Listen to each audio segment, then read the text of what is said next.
എന്നെ മനസ്സറിഞ്ഞ് വിളിച്ചാൽ പിന്നെ നിന്റെ ഈ കൃഷ്ണൻ നിന്റെ കൂടെ തന്നെ ഉണ്ടാകുന്നതാണ്.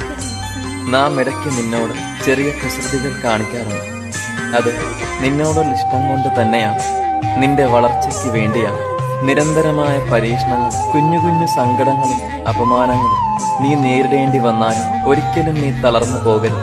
ആ സന്ദർഭങ്ങളിലൊക്കെ നീ എന്നോട് ചോദിക്കാറില്ല, എന്തിനാ കണ്ണ എന്നിങ്ങനെ വേദനിപ്പിക്കുന്നതെന്ന്. അതൊക്കെ നിന്റെ നന്മയ്ക്ക് വേണ്ടി നാം ഒരുക്കിയ പദ്ധതികളായിരുന്നു. നീ സങ്കടപ്പെടേണ്ട.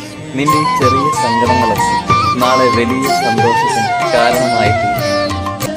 സന്ധിക്കു തൊഴുതു നിൽക്കുമ്പോൾ തോന്നും എന്തൊരു ഭംഗിയൻ കണ്ണനെന്ന്. ആ ഭംഗി നുകരുമ്പോൾ ആർക്കും തോന്നും കണ്ണൻ മാടി വിളിക്കുകയാണോ എന്ന്.